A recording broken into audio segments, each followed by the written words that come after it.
It must be one. Okay.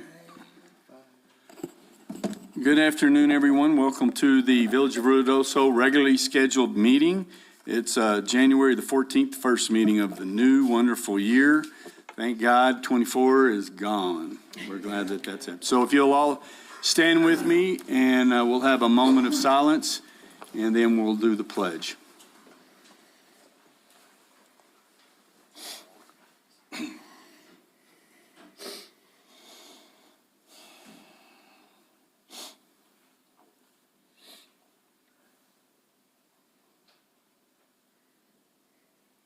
Pledge.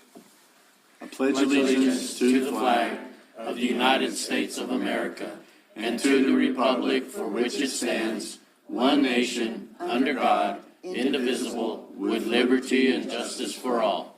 I salute the flag of the state of New Mexico, the Zia symbol of perfect friendships among united cultures. All righty. Thank you, everybody. And if you guys want to squeeze in over there, you're welcome to. You don't have to be standing up there. And we appreciate everybody being here. And our thoughts and prayers are certainly with the folks in California. Everybody in here understands that. And we understand what they're going through. We're actually sending a truck. Have they left yet, Chief? We're going to be sending up some guys, right? Okay, in a truck we'll be sending up to aid for the state of New Mexico. Great. So anyway, if I could get well, the roll call, please. Yes. I've got lost. It's been forever. Mayor Crawford, Here. Counselor Eby, Here. Counselor Letterman, Here. Counselor Salas, Here. Counselor Hooker, Here. Counselor Jackson, Here. Counselor Corey. Here. Mayor, you have a quorum. Thank you. Can I get a motion for approval of the agenda today, giving the chair a chance to move things around a little bit? Mr. Mayor, I move to approve the agenda as presented and also allow the chair to move items for discussion at will. Second. Okay. Any discussion? Roll call, please, ma'am. Counselor Jackson. Aye. Counselor Hooker. Aye. Counselor Corey. Aye. Counselor Salas. Aye. Counselor Letterman. Aye. Counselor Eby. Aye. Okay, we're going to go ahead and knock out the consent regular items, and then we'll move to the mayoral report so we can get some of these fine folks out of here back to work. And I'm so sorry, Randy, that you're Vikings. I know you were really pushing for them, buddy. Yeah. I was really pulling for them, so. If anybody knows Randy, he usually has his purple people eater hat on, but he didn't have it today. Not today. Not today. Black armband. Okay, approval of the consent regular items are as follows. Number one, approval of governing body minutes, December 10th, 2024 regular meeting, January 7th, 2025 workshop meeting.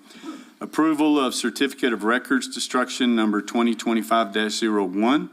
Item number three, approval of request to schedule a public hearing February the 11th, 2025 for Planning Commission case RZ 2024-317 rezone request from R1 Single Family Residential District to C2 Community Commercial District for 25-943 and 25-933 US Highway 70, Section 36 T11S R13E, Tracks 3 and 4. Item number four is approval of request to schedule a public hearing February the 11th, 2025 for ordinance 2025-01, an ordinance amending the Village of Ruidoso Municipal Code, Chapter 54, Land Use, Article 2, Zoning, Division 3, District Regulations, Section 54-106, Short-Term Residential Rental, Overlay Zone, and Appendix A, Fees, Fines, and Penalties.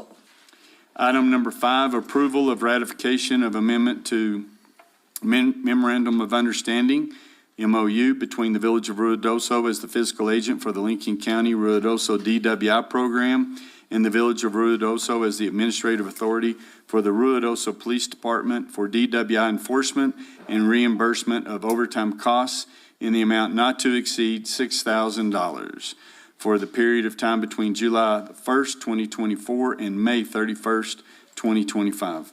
Item number six, approval of adoption of Resolution 2025-01 2023-02, a resolution authorizing the Village of Ruidoso to submit an application to the Department of Finance and Administration, Local Government Division, to participate in the local DWI grant and distribution program. Item number 7, approval of T-Hangar agreement between the Village of Ruidoso, Sierra Blanca Regional Airport, and Casey Pritchard for T-Hangar Bravo 10, beginning January the 15th, 2025.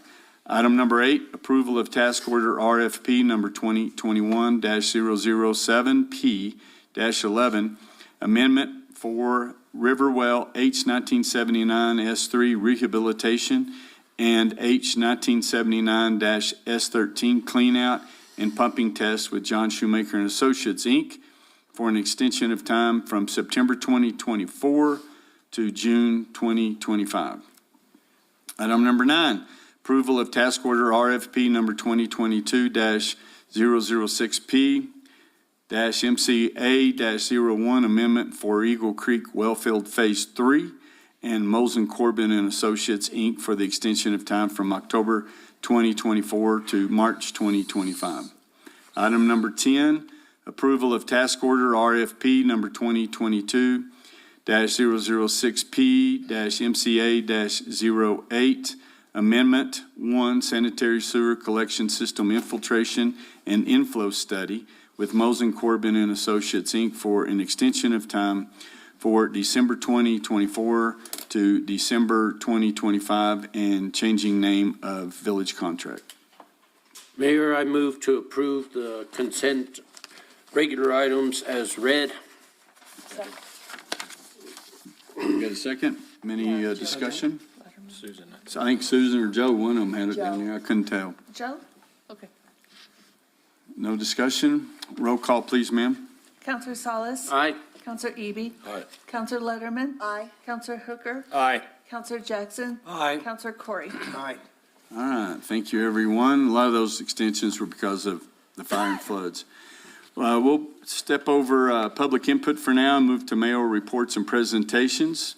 This is always a great time when we get to talk about employee promotions, new employees, because they are the backbone of the village, is everything that we do. And we're getting so many different compliments over the work that the staff has been doing, not just our first responders, streets, and then just recently the snow removal. So great job.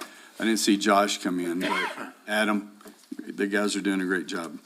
So we'll move to presentation of new employees. First, then we have our assistant chief of the fire department, and it'll take you a while to figure out how to pronounce his last name. Austin, and it's Miley. It doesn't look like Miley. Austin, where you at? There he is. Congratulations.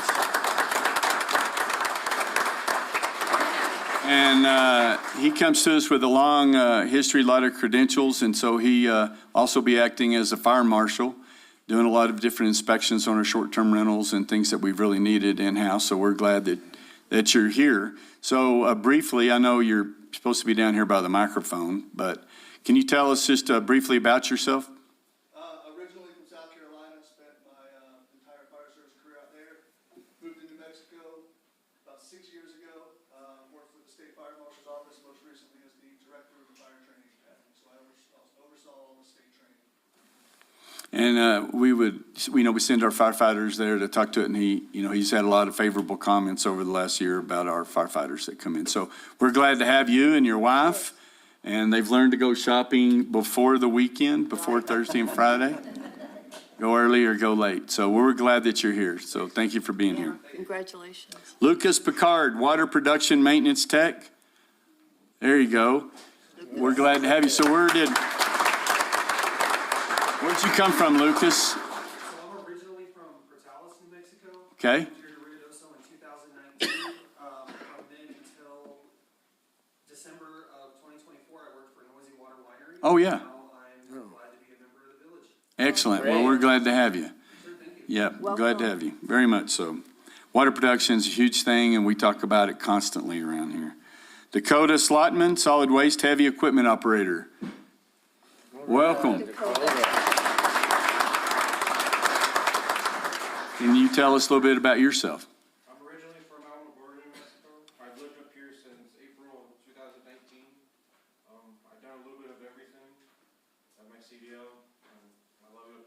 Excellent. Well, we're glad that you're here. Welcome. Yeah, absolutely. Brian Lozano Portillo, Fire Department. There you go. Welcome, and we're glad to have you here. I know that you're in an important job, just like all of them, but you'll find out the difference between structural and wildland for sure, fires. So tell us a little bit about yourself. My name's Brian. I moved in last week. I'm actually from El Paso, Texas. Got settled in. Everyone's been very welcoming. I guess it was just my time to serve out of the whole family. First in the line in the family, and so far so good. Well, we're glad you found a place to live. That's a good start. Yeah, that is. Yeah, so we're glad to have you. Hope you fit in well, and we're always here for you if you guys need us. Appreciate it. Thank you so much. Thank You you. bet. Welcome. Sophia Henry, Library Assistant.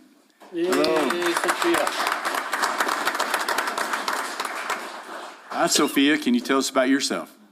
Born and raised in Ruidoso, K-12. I went to UNM to get my bachelor's in English. Came back to serve the community. Well, we're awesome. That's a great to have That you. is. And so you probably, I don't know how long you've been there. You met this guy. Were you here during Christmas? No, she wasn't. Oh, she wasn't. So. She wasn't one of the kids that came in. Oh, okay.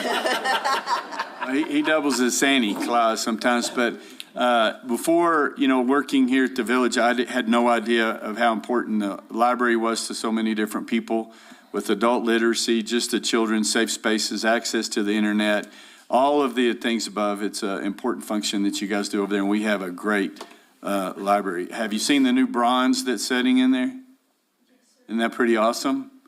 Have you found the history on that just yet? Well, we have had a beautiful bronze. You need to go take a look at it at the library that was donated to the library by a pretty famous sculptor. She passed away and her husband, sculptress, is that what it would be? Sure. Bronzes. Sure. And her husband donated it here, so it's a beautiful addition. So thank you for being here. Hopefully you have a great time. Gavin, is it Mays? Yes, sir. Hi, Gavin, with Parks and Rec. Yay. Glad to have you. And I'm not trying to embarrass you, but we just want you to know you just have to get used to being around like family. You just have to speak up when it's your turn. So tell us about yourself. I'm from Thule. I really haven't done much. Oh, wait a minute. Are you related to Vaughn? Oh, my God. They're all related. What do you mean? Yeah. Thule. So, well, it's awesome. I mean, if it wasn't for Thule, I don't know what we'd do, because at my job, half our staff is from Thule, too. So anyway, we're glad to have you in Parks and Rec. And so have you spent time in Ruidoso just coming up to visit, or? Yes, sir, I have. Okay. I've actually worked for y'all before as a lifeguard in school. Oh, okay. So that good. The program works. So we're glad to have you, Gavin. Thank you very much for coming in. Welcome. And then we have transfers. This is transfer from the ACO, which is Animal control officer. Animal Control Officer, to firefighter. And I know that they're not happy about that part. Emilio Salcido. Emilio. So I know you've been here a while, and you came in at a time in code enforcement or whatever, and we needed you big time over there. And I know that Bobby, we've got 2 now, I think, in that department. So we're glad to have you. So you moved to the fire department. Okay. Is that just something you always wanted to do, or? Sir, I served in the fire department in El Paso for 23 years before I came up here. Okay. Nice. Makes sense. Excellent. All right. Well, we're glad to have you. Thank you for staying with us. Kelly Airgood, staff accountant. Hi, Kelly. Tell us about yourself. I started with the village, sir. I've been here since 2015. My wife and I started with the village in September in Parks and Rec and transferred over to finance yesterday. Happy to be here. God is good, and sorry, go Rams. Go rent. Well, let me ask. So it's a little bit of a culture shock moving into the finance department from Parks and Rec? No, sir, I was in the finance department At the Parks and Rec? for a long time, other jobs. Well, I know Judy runs a great department over there, and I know she needs all the help she can get over there. So we're glad that you're here. Thank you for coming in. Congratulations.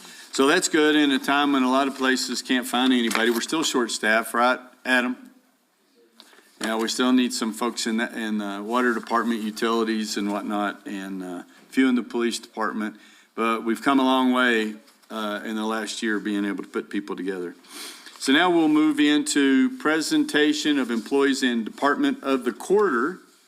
And the employee of the quarter, which is October to December, Public Safety, the ACO officer, Simon Hayes. You can come on down to the front. And don't take offense, I always mispronounce everybody's name, no matter how many times they tell me.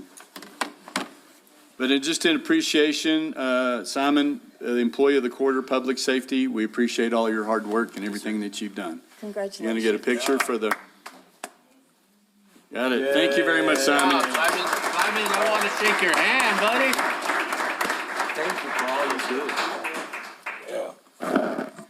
And then the number one and the number two department, Public Works Infrastructure, Richard Butler, Ruidoso Wastewater Treatment Plant. Yay.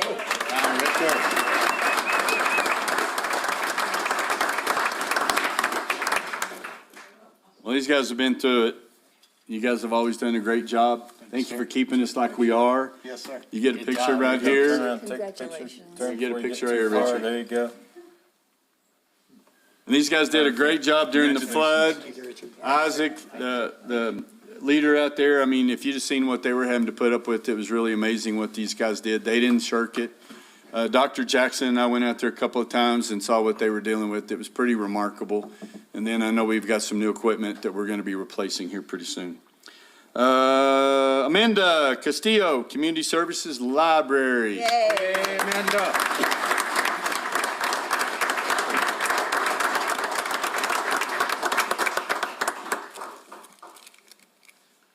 And then Christy, yeah, you might as well stand around too.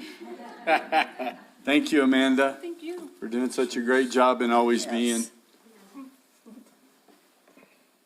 Awesome. Good job. Thank you, Amanda. Thank you. So much. We appreciate everything.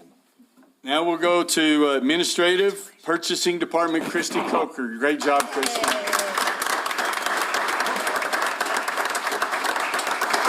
Thank you very much. Appreciate it. People don't understand, nothing happens until you get a PO and all the work that goes into it. She does a great job. And then with all the money that we're spending, all the finagling, the stacking, the cocktail of funding, the begging, everything that we do, and then we say, we're going to do this, find us the money, please. And that's Judy, and her department is the finance department. And I can't tell you, we get, I don't know why we don't get awards for it every time, but just in my position as president of the Municipal League, all across the state, communities are in some form of trouble one way or the other, either on their audits, the findings, getting in budgets. And so this group up here, she always keeps us straight and moving forward. So we appreciate everything that Judy does in her department. So thank you, Judy. Thanks, Finance Department.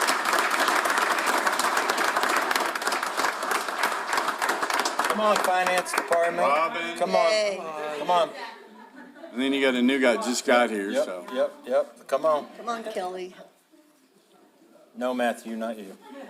Go on.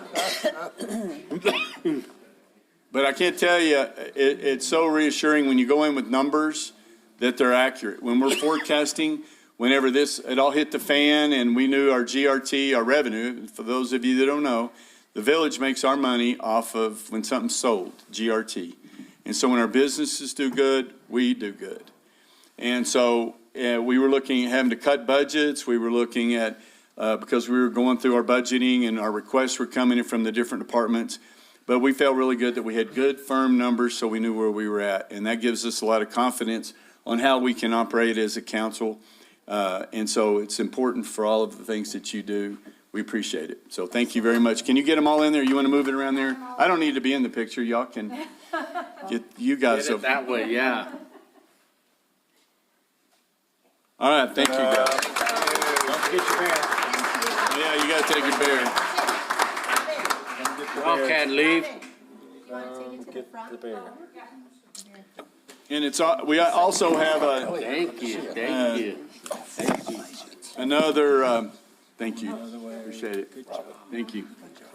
Thank you, Judy. Thank you, Robin. We appreciate all. Thanks, Robin. And then Levi Rye, you want to stand up? Levi, get a good look at him back in the back. All right, Levi. He was just recognized as the MAD, Mothers Against Drunk Drivers, Officer of the Year with over 50 DWIs written. And you know, after some of the tragedies that we just had last year, the deaths and all the different things we were having, this guy works very hard at it, and he was recognized by all of the peers. And so we appreciate Levi for everything that you've done. Did they give you an award for that? Because I don't have one. No, they did. They did, okay. Well, good. Okay, well, thank you for everything. Yeah, you want to get a picture so we can, and we do a little thing called the Ruidoso Insider Newsletter. So we're trying to get everybody's picture in there. Yeah. And get the chief up here. I always feel so little. Good. I think I got all of you right where you want to scoot over a little bit, and I'll get you here. I'm right here. All right, thanks, Levi. Appreciate you. Thank you very much. But that's the kind of production Appreciate you. that our village employees do. They're so dedicated. You know, and we heard a nasty joke this last week. What's orange and sleep six?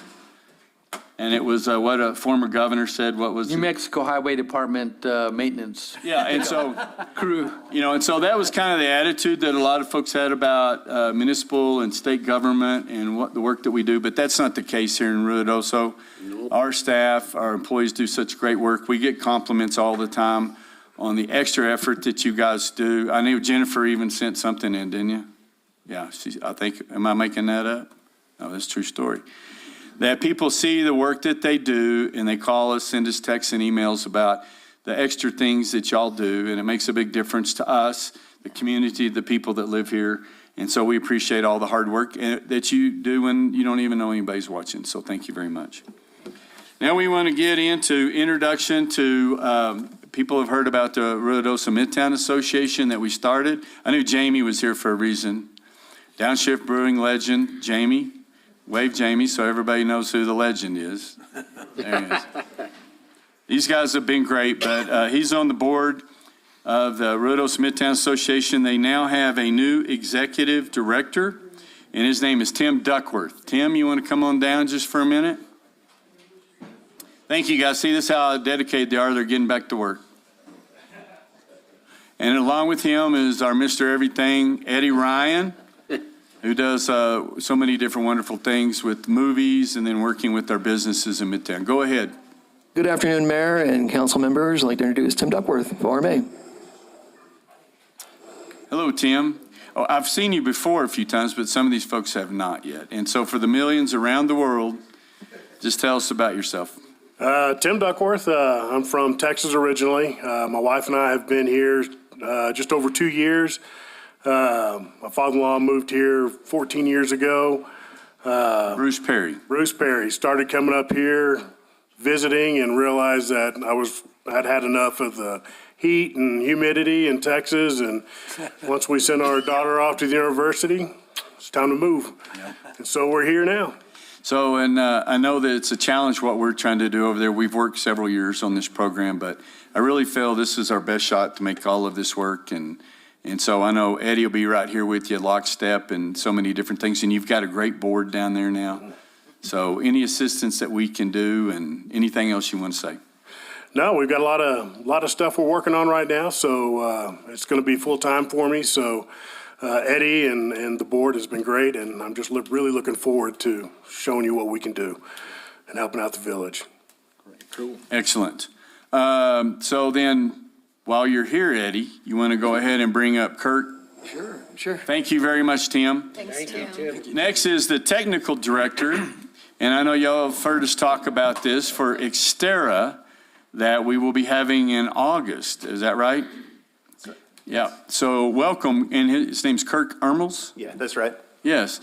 So just tell us, I know you're up here just doing some scouting and getting ready to, Yeah, for the event. first of all, thank you for having me. I apologize for maybe being a little underdressed and underprepared. I woke up this morning and went out and tramped around on the trails in the snow and stopped by to see Eddie, and he drags me in here. So but I really appreciate y'all having me. My name is Kirk Hermels. I am the technical director for Xterra. So what that means is I kind of oversee race operations and things like that. So I'm here laying out some course details. I am from Laramie, Wyoming. Grew up in Nebraska. Been with Xterra for about 22 years in various capacities. And we just want to say thank you so much for having us here. I know that y'all have been through a lot in the last year, and we happened to, I made my first visit in June, kind of in between the fires, and left here thinking y'all were going to be safe, and then that wasn't the case. But I'm happy to see that y'all are still here, and we're so grateful that amidst everything that you had going on, that you're willing to have us come host an event here. well, and and it's just like Alex. We hired Alex right before the fire, and he accepted. We had the fire, and it showed a lot of backbone and fortitude that he showed up. And we felt the same way with you. You guys could have said, we're going to cut bait and move on, but you didn't. And so we appreciate that, and that epitomizes exactly what your company does. And so for people that don't know, it's off-road bicycle, swimming, off-road trails, hiking and running, and all of that too. So, well, we're excited to have you. Yeah, thank you so much. And we really want to work with you guys. We don't want to be the circus that rolls into town, puts up a tent, No, that's every runs weekend. the elephant through your yard. No, we're here to be a part of the community and to work with you guys. And if there's anything that we can do to help anybody out, please let us know. So, and we're excited. This is a multi-year event, Eddie, that we're looking to build this relationship and, eventually have a lot of coverage on this thing. So we're excited about this opportunity too. So, well, thank you for coming in and being a sport enough to come up and let us introduce you. Yeah, no problem. Thank you, guys. You bet. We'll see you later. Thank And you. then next we want to talk to Montoya. There he is. Hello, Johnny. Come on. Hello, Johnny is with, and I forgot your suit, the hook and bull that's behind you. What's his name? Yes. So Windstream Kinetic on the fiber project that's going around town. I've seen it in my neighborhood. I'm almost ready. I mean, you guys are almost there. Thank you for having us, Mr. Mayor. Johnny Montoya, the Vice President of Windstream Kinetic, based out of here in New Mexico. With me is, as you said, Brent Bannister, who's our staff manager over construction, who's really headed up the techs and the crews who are working on our fiber project. Let me first say Happy New Year. Hope you all and your families had a good holiday. It's good to be back in Ruidoso. By way of an update, we have 7 crews working in Ruidoso. It's the most crews we've had. We've got 33 technicians, part of those crews. The good news is most of them have their families here.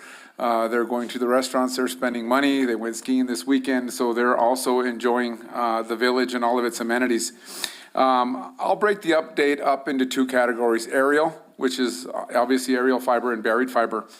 From an aerial standpoint, over the last 4 months when we brought the project or the crews in-house, we've completed over 350,000 feet of aerial fiber throughout the project territory, 350,000 feet. The total project that we've estimated is 380,000 feet of aerial. So we are getting very, very close to being 100% complete on aerial fiber. We are anticipating to be completed with aerial fiber by mid-February. So that's moving along very, very well. You always start with the good, so let's get to buried fiber. Okay. As you know, living in the rock, buried is a challenge. However, over the last 4 months, we've placed about 10,000 feet of fiber buried. There is approximately 120,000 feet of fiber to be buried in our estimate. So we've got a long way to go on buried, but we're making progress. We are working with Vermeer to purchase more equipment. We've already purchased a rock saw as well as 2 rock trenchers. They'll be in this week or next week again. They've been here almost every week, helping us figure out how we get through some of the rock. But we are making progress with Vermeer and our crews on the buried fiber. The 4 months that we've done the buried fiber, and the aerial fiber, we have turned up about 1,000 customers. So we're lighting customers up as the projects are complete. I think it's important to note, because aerial's done and buried's done, it doesn't mean everything's done right, because at some point you've got to connect the two. So we've got aerial completed. Once we get portions of the buried completed, we'll connect the two and obviously have the full network in place. We have an internal deadline to have the project completed. I'm going to be honest, of July. We are going to give you the deadline of August. So we are feeling very good of the progress we're making, and we will have everything completed by August. Our conservative deadline internally is even better than that. So moving forward on the overall project. From a permitting standpoint, it's running very, very smooth. We're working really, really well with PNM. PNM has been great. All of our permits have been placed.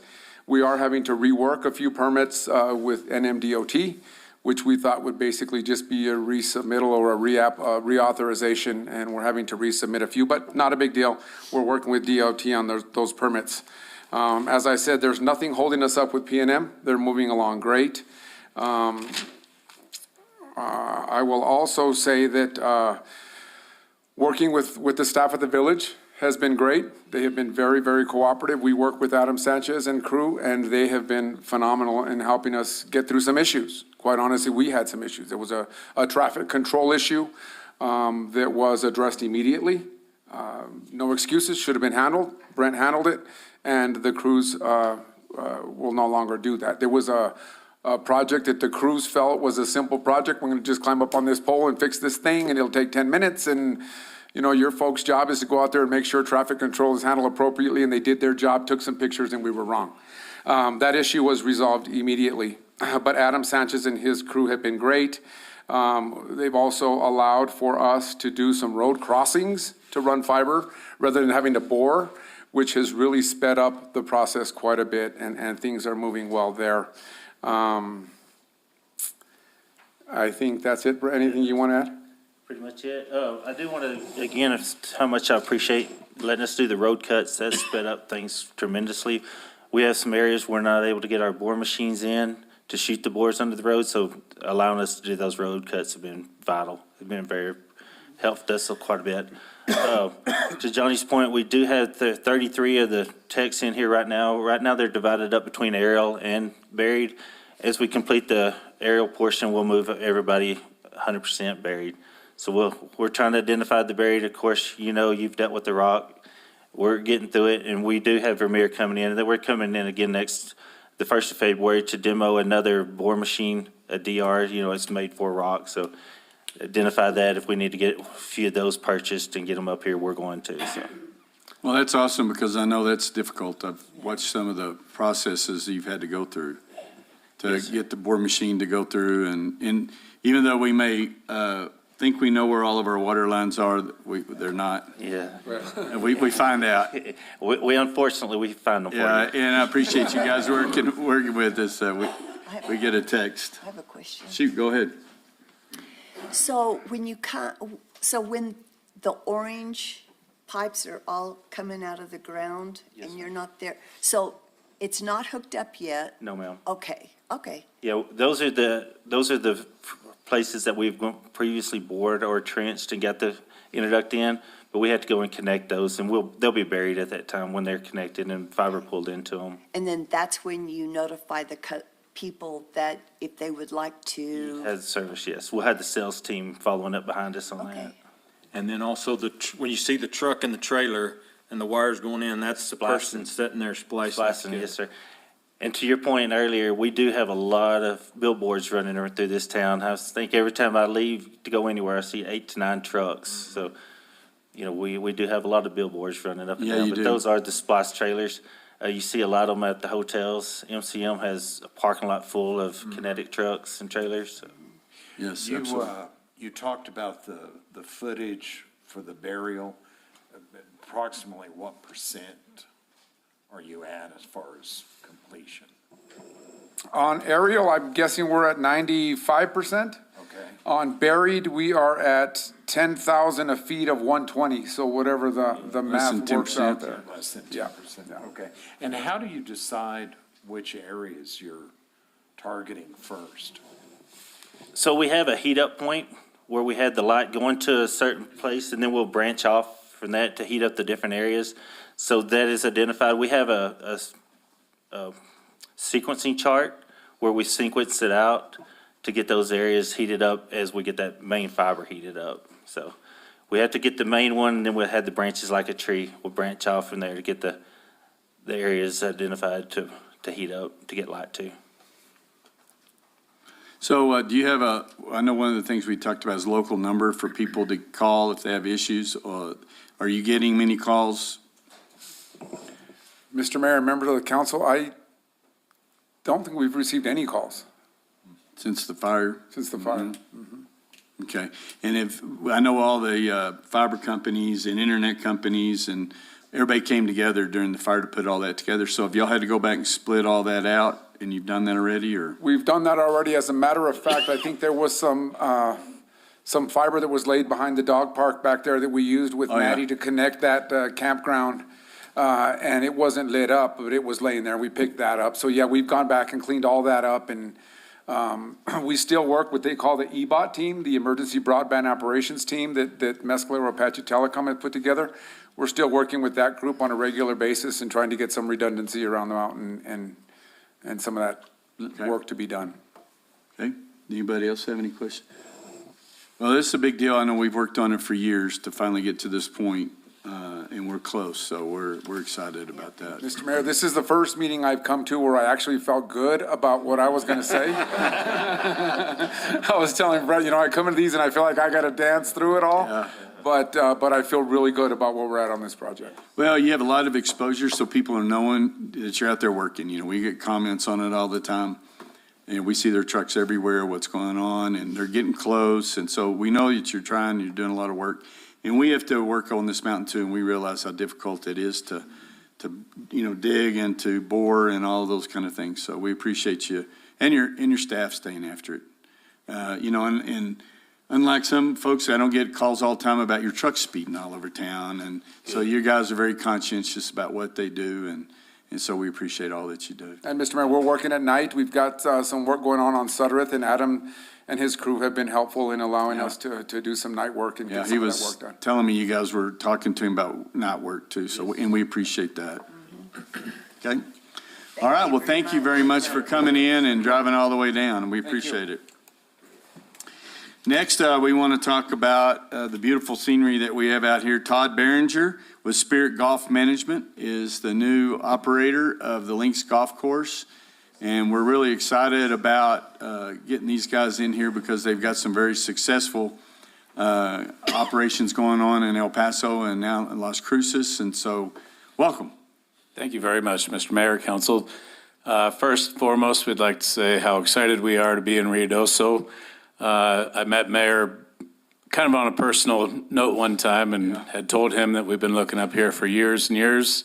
And so from our company side, this is a dream come true for us to be up here in Ruidoso, and we look forward to many years of a happy marriage with the village. Well, and that's what it's going to take because, this is really the only public golf course that we have left, and so many people depend on it.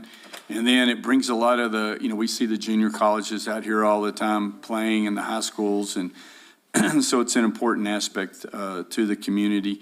And just your willingness to do what you're doing and bringing it to us. And I know your operation in El Paso, Butterfield Trail. Correct. People love that one. I haven't played it myself, but people talk about it all the time. And then the one that you have in Las Cruces. Picacho Hills Country Club. Picacho Hills. Right. Yeah, so we appreciate all of the things that you do.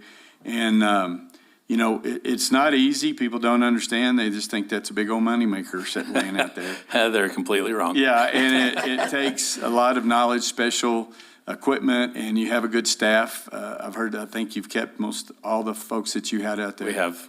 And so we're excited that, you have jobs. And then I know when it's 110, 115 down in El Paso and Las Cruces, that you may have some folks that want to come up here, and work on the weekends or during the week. So we're excited. You're probably going to have more employees available than anybody else in town, so. But I believe we will, and the one fun part that has come about this with our Picacho Hills being a private country club and El Paso being a public, we have now spread the word that we're taking over. So I think we're going to help considerably with GRT coming up here. We have a lot of people that are already trying to book events and day trips, week trips, that type of stuff coming up here. So we're looking forward to all the different avenues that we can bring new people to Ruidoso. And I know you got some real big aspirations that you'd like to do in the future on adding some things out there. I don't know if you can talk about that just yet, and we're not holding you to it, but it's nice when people come in, they have ideas about where they'd like to be, not just the regular golf, but, you know, adding amenities to the club and to that White Mountain area. I mean, it's just going to be beautiful when you get it all. That as we get further along in plans, that's I would like to reveal them then. We're still in the transition of coming in, putting all the new point of sales and those type items. First on our agenda will be to probably rehab the old fire center, fire station there. Yeah, that's been a garage and an office. Correct. Rehab that and turn that into the maintenance building because currently it's off property up there. So that'll probably be the first agenda is going to be to fix the roof when we had the snow and the rains. I don't think there was a roof on the building. It just basically poured in the building. Wow. So we've got to get the roof fixed pretty much right away. With that, and then second would be the rehab of the old fire station to convert that into our maintenance building and pull everything back down. We have done a year lease with All Hub Group on the building that the maintenance building currently is, so to give us a year to be able to get plans approved to grow that building in size, the old fire station, and be able to transfer everything down onto the village property. Right. So What are your plans regarding the fencing? I know a lot of it's currently down. So in the short time I've been here, we went down with the snow coming in and all of that. There's I want to say about 120 feet or so that's down currently. Roger Phillips, our superintendent up there, is very concerned of the new water flows with snow melt and that type, those items. So we're going to hold off just for another month or so before we reestablish those fence lines, just to make sure that we have them in the correct position so we don't put them up and they get washed out right away. How destructive are the elk?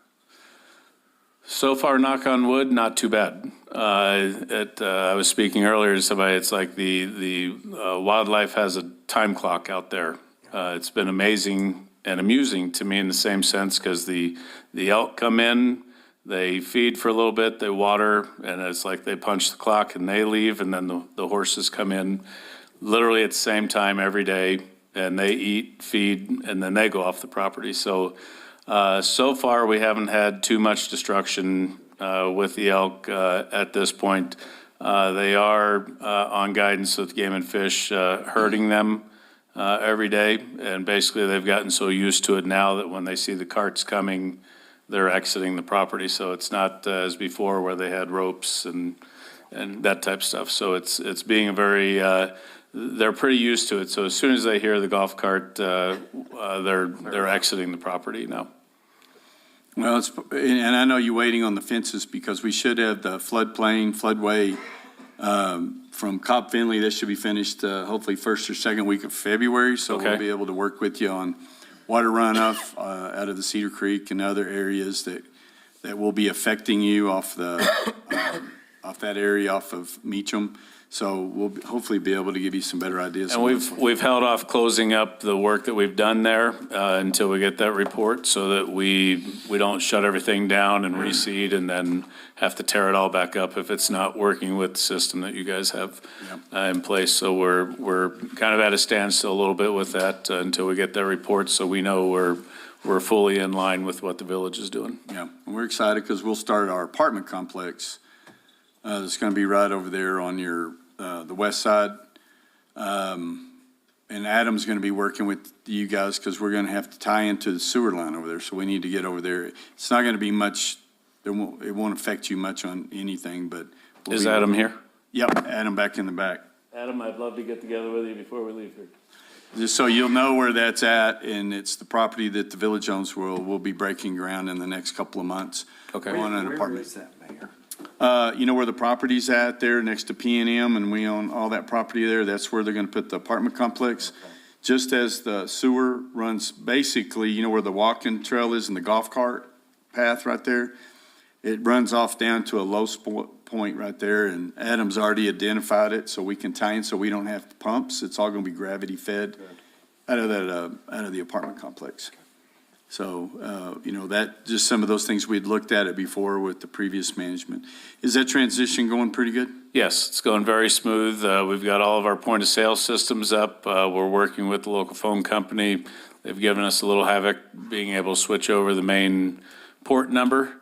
But other than that, we've got everything else up and running with internet and the whole 9 yards. So we're internally we're up and running and fully there. So we're transitioning to Pepsi. At the Yeah, current everybody time. here is. Right. So we're in that transition right now with removing the Coke and moving to Pepsi, and then making some changes to that concession area. I've got my crews coming from in to do kind of a remodel, if you want to call it, on the current buildings that are there with paint and those items in there, so we have a fresh look before we get to season. Excellent. And then we have the New Mexico Municipal League conferences coming to town the second week after. September 16th Is is this the still on date the that calendar? we have it on the calendar. I received a phone call, and it's on the calendar for September 16th. Okay, we'll work out the details. We Correct, worked it that's out what I- before, but we'll sit down. And Eddie, the guy I was talking about right here, he's kind of the hook and bull on that. So we'll get you his numbers, and Okay. so we're all prepared, and, because that's going to be a big event for us and for, you guys too. So. Absolutely. Well, we appreciate it, and we're here, anything that we can do to work together. We want to make sure this is a big success and that it starts off very well. So, We wish the same, and thank you all very much. I appreciate your time. thank you very much. And a special appreciation to Dave Kimball, that's sitting on the front row next to Todd. He mentioned this to me, it's been a long time ago. 3 years ago, I believe. At least 3 years ago, when we were, I don't know if I was in Santa Fe or whatever, that if we could ever, and so we were running to the end of the course with All Hub and whatnot. So we appreciate you staying after us and working with Zachary Crook over there to get it all done. And so it finally came about. It just took a long time, but we appreciate it. Todd left something out, I think. Sure, go right. Well, I just think it's important for you guys to know this, because it's a very fun thing, I think. Todd is a former player on the PGA Tour, and he's actually won 2 tournaments. Ah. He didn't say that about himself, but I just wanted y'all to know. Well, that's awesome. We all didn't need know help. that. Yeah, I didn't know that. Well, that's awesome. Okay, well, Well, thank you good. guys, and we're. Well, that gives us a whole new clout factor. That's there. what, Yeah, thank you, guys. thank you. And so now then we will move on to, I think that's pretty much got that. And then we'll move back to public input. I didn't leave anything out. Okay, we'll move on. Thank you, Eddie. We'll move on to public input. We have on the sign-up sheet is Bill Hall. And the Mayor Pro Tem will give you the hand signals. I hope so. Yeah. I'll wait till the 1 minute warning. You wait till the 1 minute one. Well, I'm not here to recruit for Patriots 2025. Oh, that's Unless good. you want to jump on that bandwagon Okay. now, or complain about bear messes. Well, that's a shocker. I know. I've got those under control in the Okay. neighborhood. Tim helps out with that. He catches them on camera, so. But anyway, I really wanted to take today, I hadn't planned on saying anything today until, most of us are all aware of everything that's going on in California. And everybody here in this room, we've been through that.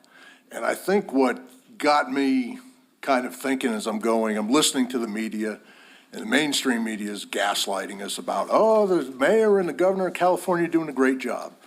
No, they're not. I wanted to come here and personally thank everybody on the council, everybody in the town.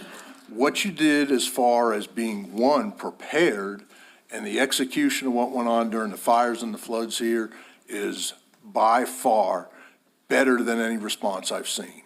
The reason I say that, because you start looking at the mainstream media gaslighting us about what's going on in California, is you've now got, what, 150, $200 billion event and loss there. We're nowhere near that. What concerns me and what I wanted to bring to your attention, which is going to be part of your challenges going forward, is FEMA's going to lose focus on rural areas here, North Carolina, or remote areas like Hawaii. Because let's face it, California, you can already see it. Big media, and it's horrid. You absolutely hate it for the people that are there. But that concerns me that FEMA's going to lose focus for the smaller parts of the country, which we are. We're rural and we're remote. And I don't want to see that happen for the village. You guys have done an amazing job so far getting money as much as we can. It concerns me a bit that the state may play games with matching funds, and I know that's going to be a challenge going forward. But in all of the stuff that's gone on in California, the thing that I really noticed was the infrastructure. They, as you look at it and you listen to the various reports, they didn't invest in it. They didn't keep it up. They cut their fire department budgets, training, equipment, in an area that for thousands of years has had wildfires. And they basically, in most people's minds, as you look at it and talk to the people, the government failed them. We haven't failed them here. You guys have done an amazing job, and I want that to be known to everybody that's here, that works in the village. You guys did an awesome job. The challenges ahead are unique for us, but don't let the fact that what we did, the stuff we put in place and you all put in place is phenomenal. You need to continue to do that. And I talk about the infrastructures, getting Grindstone filled back up, making sure that's filled back up, replacing our aging structure, water infrastructure, acquiring more, water rights if we can, whatever way we can. Those sort of things will give us a better handle for what happens on the next time. But again, it was mostly today to say thanks again and keep it up. And you've got the citizens, we see that, and we want you to know that we appreciate that. And that's all I had to say. Happy New Year. And go Patriots. Thank you. Go Patriots. Thanks, Bill. We appreciate it. Jennifer Brewer.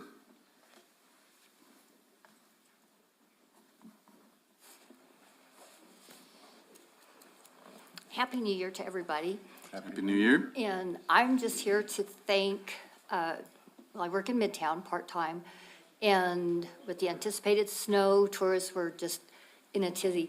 We won't be able to drive around, it's going to be awful. And it was so nice to be able to assure them that, no, we have a great street department. I said, the road crews will be out as soon as it starts snowing. I said, you guys will be fine. Well, I said, I promise, it will be easy breezy. I said, they do the main roads and then they branch out. And so as a result, people were out, not as much because it was really cold the day it snowed. But I did have people come by the next day I was working and say, you're right, we could drive around. And so kudos to the street department, but also Parks and Rec worked out. And I don't know if any of y'all were outside that day, but it was bitter cold and the wind was blowing. And those guys were out there all day in that cold with their really cool broom things I hadn't seen before. Shovels. I mean, they did an amazing job at keeping the snow off the sidewalks because it snowed all day. So it was like Sisyphus. They'd get this section done and then they'd turn around and have to go back the other way and do it again. So I just wanted to shout out to them. They did a great job. Thank you, Jennifer. Thank you, Jennifer. Appreciate that. Okay, that's all for public input. And Bill will be real happy on some of the work that we've been doing on water restoration, fire hydrants, infrastructure. Our district for FEMA's ran out of Dallas, and we have really good local FEMA representation and DHSEM, and I feel confident with our DHSEM. She's not the director anymore. What is she called? Manager? She is our, I believe, the bureau chief. Yeah, Ali Rye is tenacious, and they've made promises that they're keeping, and so we're on them every day, all day. And we are in the process of purchasing additional water rights, and so there's a lot of things that we're staying on because we're not getting too comfortable. We know we got a long road to hoe, so. And then the Parks and Rec guys, they do an awesome job on the sidewalks along with the streets department, and that is very cold. And I'm glad that we have some really good equipment with the street sweepers, sidewalk cleaners, and all that stuff. But it takes people to run them on a cold day, so we appreciate everything you guys do. Okay, we'll go into the village manager's report. All right, thank you, Mayor, members of the council. Before I go to some updates, I just wanted to recognize Mayor Crawford again. January 1st, he began his second term as president for the New Mexico Municipal League, and that's a great honor. We're very fortunate to have the mayor as the president, as a village, and we're having the annual conference here in September. And we just, working with AJ and staff, they answer calls. And a lot of it's part of having the president and just make things happen. So thank you, Mayor. Thank you. State of the Village, Mayor will be on Zoom and in person Monday, January 27th. That's our annual. We start our strategic planning on Tuesday, the 28th of January. And we have a busy January, and we're ready to move forward. It's always great to start the year off. We have the legislative session starts on January 21st, next Tuesday, and it is a 60-day session. Also, we have the Lincoln County Days that'll be coming quickly also, and that's going to be in Santa Fe, and that is going to be Wednesday, February the 5th. It'll be a reception that the Chamber of Commerce will be sponsoring. So we have a lot of things happening and events, and with a lot of legislation that we're part of with our trying to rewrite some of the funding that the money that we received on the 44 million. They're looking at rewriting it, repurposing some of that money so we can be able to expend some of the funds on some of the emergency expenditures that we had to take out of reserves. So we're hoping all that, and then we'll continue to work on other funding projects. I'm going to have Matthew and T-Bone from the Parks and Rec. They're going to give a couple of updates here on some properties that we own and just some ideas that they also have over at the Country Club property. And we wanted just to provide this to council and just kind of put it in their thoughts and see how to move forward on these projects. Thank you, sir. Thank you, sir. All right, thank you.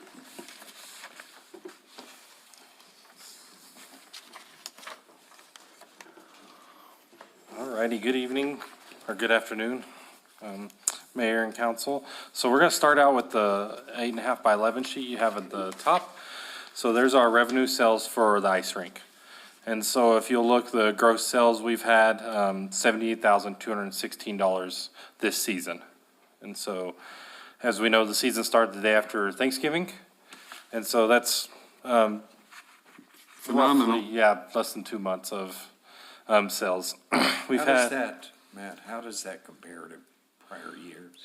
We're right on par with prior years, maybe actually a little bit ahead of prior years. So we've sold 3,365 daily passes, 507 local passes, which I think is a great number. It's a little lower than last year for local passes, but it's still, I think, a really great number there. 23 daily passes without skates, so that means somebody brought skates with them and used their own skates, so there's a little bit cheaper price for that.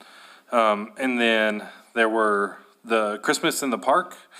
The event that we had there, we had free ice skating. We had 169 ice skaters that night. Local passes check-in, so we've sold 507. They've checked back in 895 times, our local passes have. A lot of those are the same kids that, frankly, there's actually a few that live right around Wingfield Park that we see just about every evening come and skate. And then the Parade of Lights, that Saturday we offer free ice skating. We had 86 that day that evening. We started after the parade onto the evening, so we had 86 that evening. So we're really, really happy with that. Like I said, that's great sales numbers. And I think it's a great asset for our community to have that there. And we see that, honestly, with the daily passes, that's 3,300. Those are pretty much all tourists that are coming in. Because if they live in Ruidoso, we sell them a locals pass instead of that daily pass, because it's the same cost, so. We sell them that local pass, so. So we just wanted to kind of give an update on that. We still have about a month left on that one, so, ice rink, my goal is to break 100,000 on it, so. And I haven't heard anything on any kind of accidents or anything. Little bumps and bruises types of stuff, fall and bump their, elbow or their wrist but knock on wood, nothing major yet, so. Yeah. At this time, That's ominous. we're playing on ice. I haven't seen anything come in yet, anyway. There's not been anything major, so that's really good to have also. How long is that open? So it is open till President's Day, so it'll be February 17th. Have we given any thought to enlarging it? So we don't really have room to enlarge it under the pavilion. I can make it about 6 foot longer, but for the price it would cost us to expand it, I just don't think it would be worth it. We don't have a lot of times where we're at capacity. There's times where we get close, but there's not many times where we're actually at capacity, so. So if you, when you say get to capacity, that means, okay, for the sake of numbers, there can only be 20 people out there. There's those waiting, and when one comes off, it goes 19, then that person gets on. So we kind of, it's a hybrid situation, so it's 75 is what we can have on there. So we do, if one off, one on, however, every hour, we'll actually pull everybody off. They can start it back at the back of the line, process people in, give them an hour play.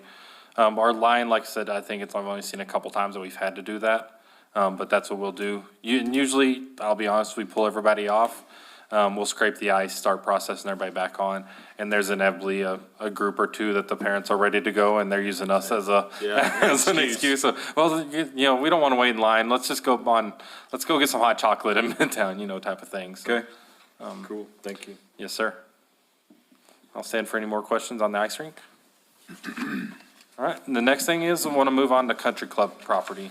So I just wanted to present this to y'all and get some of your ideas. I do want to say we don't have any funding right now for that property. These are just some big conceptual ideas that I'm looking for this next year. We do want to work with Midtown Association on maybe some grants. They're the ones that helped get the grant for the bathroom at that property. And so since it is in the district, we can use them with grants and some other grants also. One of the concepts we're wanting to do is you'll see in pictures 1 and 8 on your first sheet is a gazebo. So I'm wanting to add an event gazebo, and so that would be for ceremonies only. It's not for picnics, it's not for stuff like that. It's for weddings, memorial services, funerals, things like that. We get asked about those kinds of things a lot in the village. And in Parks and Rec, we actually host a lot of weddings in our parks. And so this will give, and the second page is kind of a map of the country club property, just for reference. Where the green circle is, kind of up in the top portion of the map, is where I'm proposing to put that gazebo. It's kind of at the back of the property. The backdrop of it would be nice, a wooded area and stuff like that. And so that's kind of what we're proposing. You'll see number 3, the picture number 3 on the concept page. So that is actually a stamped concrete. It looks like wood, but it's stamped concrete. So we're projecting a flooring like that in it. That's very durable, but it's more elegant looking. And so that's kind of the pavilion or the gazebo we're looking at. I kind of got the inspiration for that. There's a lot of courthouse squares in Texas that have a gazebo on the outside of the courthouse to do small weddings at, and I think that property would be a perfect venue, especially with the new bathrooms at it and stuff. That's a nice one. How big is that parcel? I'm not absolutely positive. I can get I thought it that. was 4 acres, but. Thought it was 5. It was in that Yeah, neighborhood. 4 or 5 acres right in that neighborhood. Years ago, there'd been talk about trying to do an outdoor amphitheater. So right now we have plans for an outdoor amphitheater at Wingfield Park. With the Wingfield Park master plan, it has an outdoor amphitheater in that project. And so. Matt, how much would it cost to have that gazebo and? The gazebo, we're anticipating to be about between $100,000 and $120,000. And that's with the flooring and everything? Yeah, that's flooring, the gazebo, and power in it. So we'd put a light and also plugins in it so they could have amplified sound there. Ron, when are we doing updating the master plan? The comprehensive? Comprehensive plan. The comprehensive plan ought to be starting, and we have, well, look at Phyllis over here, but we're looking with Matt, with that, Alex and Michael, we should be starting that here in the springtime. Yeah. At least getting. I would think this should be a topic for consideration is how this is developed. I mean, these are great ideas, Matt, but I'd like to hear what the community thinks. And like I said, that's why we're bringing these to y'all, just to get some kind of conceptual thoughts, put it out there, and then some of the other conceptual ideas we have. So, right now we have barricades, our metal bike rack barricades that go around the parking lot. Those have been there temporarily for 3 years. So I'm wanting to change those out and put something more permanent, something that looks a little nicer. You know, the kind of the standard would be to go to bollards, which is what was item number 7. We don't really love that look. It just doesn't fit in here. The main look we're proposing is what you see in pictures 2 and 5, which are large rocks like that we can actually line that. They doubles as benches, but also to maintain the integrity of that parking. And security with everything that's gone on. Yeah, the car's not gonna move them very easy. whatnot. And then also, we would like some trim work, so like 4, you see that fence, maybe do something like that fence on the corners, of the rock areas, just some trim work, make it look a little nicer. And then we do need to have access into that grassy area, obviously, drive access. And so something like 9, a simple gate that would swing open, in that back corner of the parking lot to allow drive-in access to that park. Is what we're looking at. Number 6 is also an option, in lieu of like the big rocks, but we kind of like the rocks. They're just a good place to sit down, and it's a more natural look. So, Yeah, I like it. I do too. and so that's kind of the next park that I'm really looking at. And so we're anticipating all of this put together would probably be somewhere in the $250,000 range, to do all these improvements right here, which is well within the range of, some of our grants that we have are available, so. And I love the big chair. Every time I go by, somebody is sitting in it, taking pictures. That's great. Yeah, we have the one in Wingfield Park, another one right now with lights on it, and, we're actually thinking about redecorating that one to put it out somewhere else or leave it in Wingfield or something. They're fun. Yep, the bathroom's a great addition. Yes, it is. Very nice. So Matt, did I hear you say yesterday on the radio station that you're in collaboration or you have some buy-in with the Main Street Association? So we plan on working with them. I work with them a lot on stuff. The Main Street's the one that paid for, a grant through them paid for the bathrooms there, Country Club. And so would be our goal, would be to also work with that same process. And they're in charge of the signs that are on that property? Yes. Thank you, Tim, for getting those updated. Yeah. Anybody else have any questions? Good. Awesome, thank y'all. Thank you. Did you get the packet I left in your box? I have not yet, but I'll get it today. Thank you, gentlemen. Also, myself and Judy and some staff will be working with Healing America's Heroes, with Eddie Crane. We did receive a capital outlay appropriations during the last session for $450,000, and it's going to be over at their facility. So I did speak to Eddie today, and we're going to try to get a meeting tomorrow afternoon and try to get some ideas. And DFA had reached out to me on a status on that, and we're going to have our attorney here. He's going to have to draft an agreement with them, a memorandum of agreement. We're responsible for the funding, and we'll work closely with that organization to spend the money down, so. And We'll, where's the property? What are you talking about? it's over at the, Fort Stanton. Fort Stanton. We're the, we Right, right. got the grant, we're the, what do you call it? Well, we're actually the grantee. Oh, yeah, we actually We're are not the the fiscal agent, we're the grantee on there, so we're responsible for the funding. We'll be bringing the, any type of contracts to council. We'll be presenting that to you on behalf of the, And it's in Fort Stanton? yes. Yeah. Yep. So, Yeah. There were some issues. They'd received some grants earlier, but the municipalities that had them couldn't execute the grants for audit reasons and whatever, so we stepped in. But usually they would give it to them and then we are facilitator, but they actually named us as the grantee, so. Ron, a couple of questions. The mayor spoke earlier about the flood mapping and when that's, what are the steps as it relates to council action? let me have Ashley come up also, but we've been working on that, and we want to, once we receive the final draft, we want to present that to council before we do anything with it, but I'll have Ashley and Michael. Ashley's been working closely with Cobb Finley on this. So Ashley, what I'm interested in is timelines. So they're still on schedule. Mike and I have been working closely with Brad, and he's the project lead, and so he's contracting with all the surveyors, getting the data, running the H&H modeling, making sure all his crews. I think he even brought in more team members just to make sure we do get completed on time. Right. And so our goal is within the next couple of weeks, they should be presenting us, for sure, the Upper Ruidoso watershed, as well as the two other, Cherokee Bill and I think Devil's Canyon watershed. So those are gonna be your three top main watersheds.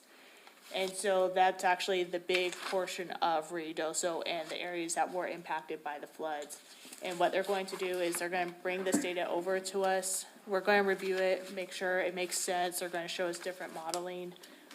If we get this type of storm, this is the type of event you're gonna get. And so from that, we're going to take this map data, we will bring it to you guys for adoption into the floodplain. And the timing on that? February is our goal, is to bring this map to you. And Mayor and councilors, one of the things you asked us to make sure we did prior to that, we had the two anchor pieces of data, which was our floodplain data that we did, and then there was other data that was done by the state in J.E. Fuller. This information is going to be uploaded to that as well, so we have the three spots. There was certain areas that were kind of key that didn't have any that could have gone either way. And so this will help align that. But all of that data will be back here in February for you to evaluate to make that full official. So there would be a public hearing in February? We'll schedule it for March. Schedule it in February, hold it in March. That's, I was more. As soon as we get the, I have a question. So just for confirmation, and I'll run this by Zach, the change to the floodplain and the hearing happened when you all made the change in the language and what was updated. This is a map. The map itself, I don't think actually needs to go to public hearing. You'll have information that's presented here and you can have discussion, but it's open for your discussion. If you all would like us to have any type of public engagement, we can definitely do that before. But that was kind of the discussion we had several weeks back when we did this. That was, the public hearing was more for the language that you all had discussed and that had adopted. The map itself is an update as a appendix to the actual resolution, not an entirely different change. I have a question. go ahead. Okay, so we will have had three different eyes on all of this. Yes. Okay, so Cobb, so we have to go by what FEMA, so which one is FEMA gonna? They're going to actually go off of Cobb Finley. So Cobb Finley did all of the research of what FEMA is going to require. And theirs is most likely out of all three models, it's going to be your most accurate because they are doing your stormwater asset inventory right now. They're looking at all the drainages. They have the boots on the ground while they're doing the modeling. So I had the boots on the ground. J.E. Sure. Fuller had the modeling, and now what you're going to get is a complete product. And they actually have both of our data sets, so they're doing comparisons of how theirs is lining up compared to J.E. Fuller's and our boots on the ground. Okay. And just to clarify, the reason there's two different data points currently, one was pre-disaster modeling that took into account what the floodplain would be. The second that Ashley and Adam did was actual boots on the ground visual after the flood. So that's why there's a small discrepancy. Cobb Finley is actually taking both of those, clarifying it, and so that's why, and following FEMA requirements. So they've had multiple conversations back and forth as to what are the requirements, what are the stipulations, are you checking all of the boxes to make sure this would be a FEMA floodplain map, and then putting that in place so that it compares those two plus the third and you get a final. Kind of going off what Greg said, do you think that before we make our decision, that we should have an informal meeting and invite public to go? It's immaterial. I mean, it is what it's got to be done, I and understand that, people but- are waiting so they can get their building permits. I know, but what I was alluding to is maybe the questions could be answered and at that meeting, and then, we know pretty much what we have to do. And so I was just thinking that. Well, maybe we have a pre-meeting to explain it to people about the process, because we've talked plenty about it to different organizations, builders, all that, and the reason we did, if you remember, we got the grant from the SMED, from COG, because FEMA was going to be 3 to 5 years out. Right. So we got them, and they agree with that. Cobb Finley's an expert. So to get them doing it, we're pushing them. They're working 7 days a week to get this information out. So to have a, public this and that, I don't know, it just belays the issue, because we got so many people trying to decide, do I use my insurance money? What do I do? It's not necessarily a public hearing, an informational meeting, just if they had any questions, we could informally say, hey, or you could say, this is the way it's. And we do that on every Monday. We call and invite people to call, but we can certainly try to, get a town hall or whatever that just people want to come in. I agree with council. Member Letterman, I think, just to get the word out. Well, we can have one next week. You can put it, or 2 weeks, put it out there that here's why we're doing it, what we're doing it, how come we've done it, all the different things because once it's in our hand and it's given to us to make a decision, then that's because we've got people calling every day. They're still waiting to pay their bank payments. And the bankers are waiting on us to say, are they going to pay off the loan with their insurance proceeds? And then also, Mike, can you speak to the funding that we're requesting to purchase the land? Yes, sir. So one of the big items that we're waiting on is actually the H&H and what that looks like. I think FEMA. I'm sorry, Mike, H&H. The hydraulic and hydrology study. So that's going to show the new flows, where the water's going to come Culvert from, sizes. culvert sizes. One of the big pieces for buyback programs, and the reason they take so long to come into areas that have flood disasters, is usually these types of studies, the H&H study, the hydraulic and hydrology, don't happen till years later. Hermit's Peak Calf Canyon, for example, is barely starting theirs 2 years after the disaster. And so those buyback programs usually don't come into play because people don't know what the actual impact is to certain areas. And so I think FEMA has softly stated that they would be looking at rolling those programs out once our studies are available, so that they can make reference to new floodplain maps and say, oh yes, this is difficult to build in, this is definitely not buildable, this is buildable.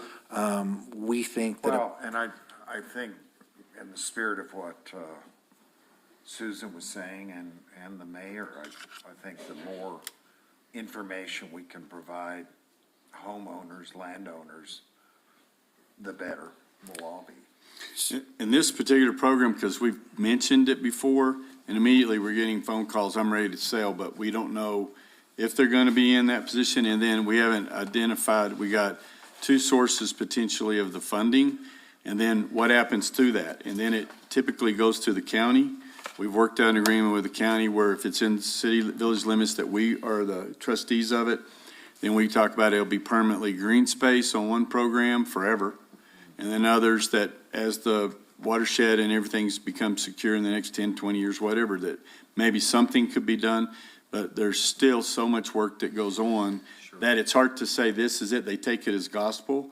And then when we're not able to get that exact program, we've learned here's what could potentially happen, and they don't hear potentially. They're ready to say, I'm ready. Sure. But the main thing is once we get the H&H and all the floodplain floodway, then once it's adopted, then the bankers and their customers know what direction they can go. Am I rebuilding my business, or do I just need to take my insurance proceeds and pay it off? Yes, sir. Because we've had every banker I've talked to, they've done deferred payments and then interest only, but it's been 6-7 months. Yep. So they're going to have to. They got to do something. Mayor, my recommendation for council would be that as soon as Cobb Finley gets the information to us, we present the data that's available. I wouldn't do anything prior to that or before that. That should be able to be in between the dates before council has to hear any information.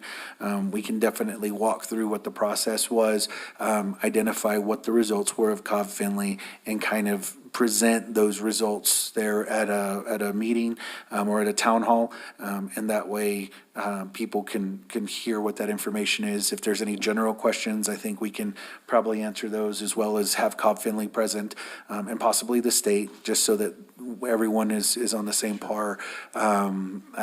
What I do know is that before, I think there were discussions of, well, can I submit a change to this because I don't think my property will be affected. I think now, because they're following the FEMA guidelines, there really is, our hands are kind of tied, and there really is no change, because FEMA's basically saying this is the end-all be-all, and if you adopt it as a floodplain, this is what it has to be, and that's why Cobb Finley's been so strict as to what guidelines they're following. Well, Mr. Mayor, Michael, I had one kind of logistical inquiry because of conversations that occurred previously. As you're looking at this as a final report for floodway and floodplain, how much input does Cobb Finley have from, say, the reservation where the significant burn scars had occurred, and what restitution has been made there? Because I'm worried about the 70 highway. Yes, sir. As we had the major flooding there. I'll let Ashley speak to the details, but specifically, high level, they've taken a look at all 5 watersheds. They've looked at multiple components that are involved, and actually today, we just met with one of our other on-call contractors that is part of the overall development of the river and of the watersheds to help create diversionary systems, as well as, I always forget what the other term is. Diversion?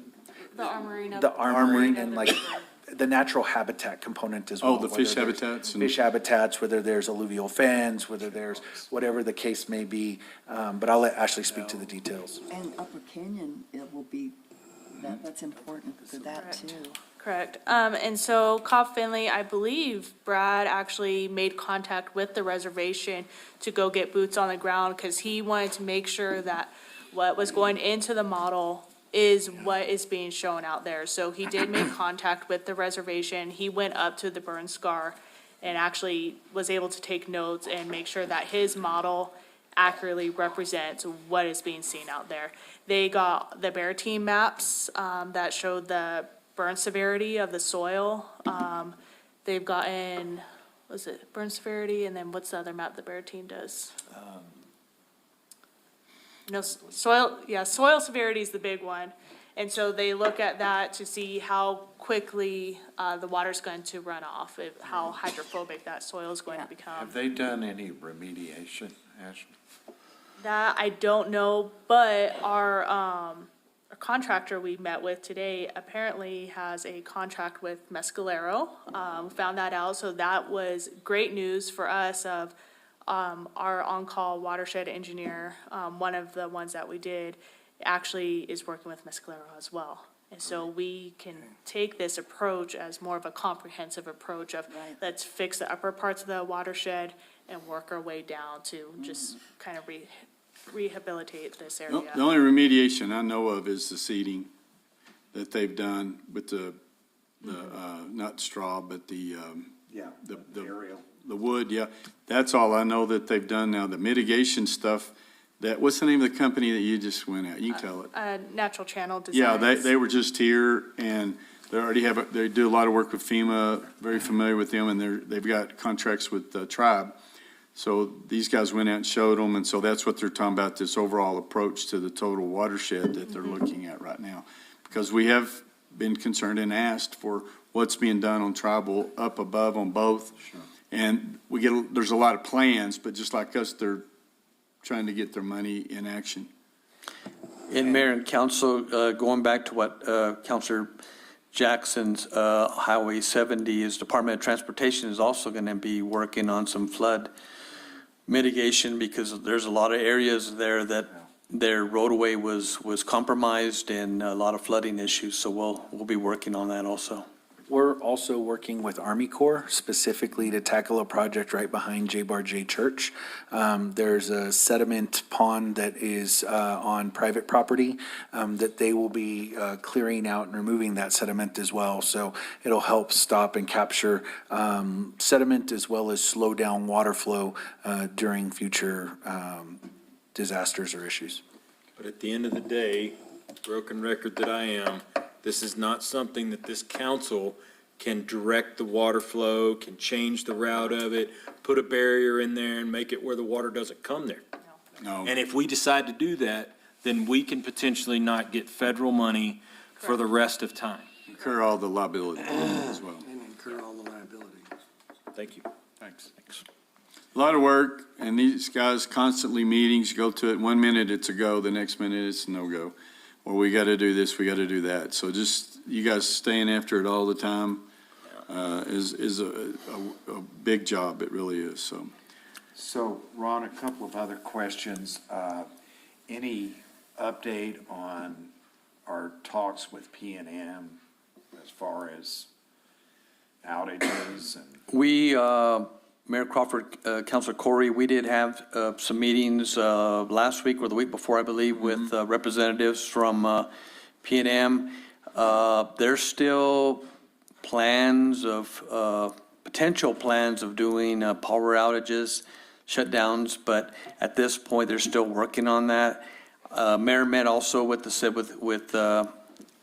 Kevin. With Kevin also, and, but we haven't been, not anything saying that's going to happen now, but potentially the wind, because they did contact Mike and say that with the freezing temperatures, that there potentially could be some outages.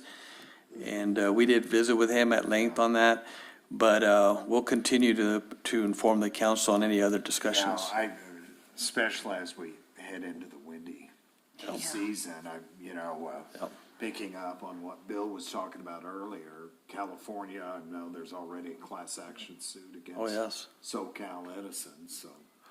Well, and that's the whole point of that, that they learned from the Bride Fire with all the stuff that's going on in that lawsuit, that when you get to certain winds and that there are models, they can tell 2 weeks, 10 days out, that they would notify us that could be a possibility of these, but they're trying to just see about extremes, and they have gotten to the point where they can shut down parts of town. Yes. Before there was like one switch for the whole town. They've since done a lot of work or discovered that they don't have to. Do you have a sense of timing? I mean. Well, they're just looking at the forecasting models, and it's mainly the wind. And there was some high wind forecast for this last cold snap that they were kind of worried about. But a lot of it is going to do with all the other things that go on in the forest, the metrics that we have for the dryness. But they're just looking to find out, had you rather be without power or potentially a fire? And so they're looking at those. They haven't said they've all told me it's the last thing they want to do because of their reliability percentage is really high. They want to keep it that way, but, Arguably, the big argument in the McBride fire is if that line had been left dead, probably wouldn't have been a fire. So they're going to be pointing to put some off. Mayor and council, one of the other things, so we'll be meeting again with them, I believe, on Friday. They've sent out a meeting request. But one of the key things they've done is they've requested our key infrastructure list that's included in our emergency manual. The main reason they've done that is they want to make sure that if they shut down power, they can keep power to those key infrastructure areas so that we're not harmed in any way, shape, or form. They've also tried to work with us on identifying areas that have generators so that they know if power needs to be cut off, then they can focus on different areas. So they're being proactive rather than just the reactive component that we saw 6 or 8 months ago. And so they're starting to move forward a little bit more. Okay. And then one last question for me. Any update on the FEMA loan? We, I think Judy stepped out. Judy, she submitted an application. She has not heard back from them. There's a lot to that loan process, and as soon as Judy, if she comes back, we can also find out. She was dealing directly with FEMA on that, so. And there was other. So it's still ongoing? It's ongoing. We just haven't heard anything back. And then the additional 137 million that was pushed down by the feds for. CDBG-RR. Yeah, CDBG-RR, which is loosely, because, you know, the CDBG grants are so hard to get. This is a different variation. But it's for Mora, San Miguel, us, and Roswell. And so we really have our P's and Q's. We're on the edge, working with those guys, pushing that information. So we feel confident we'll get a big piece of that, too.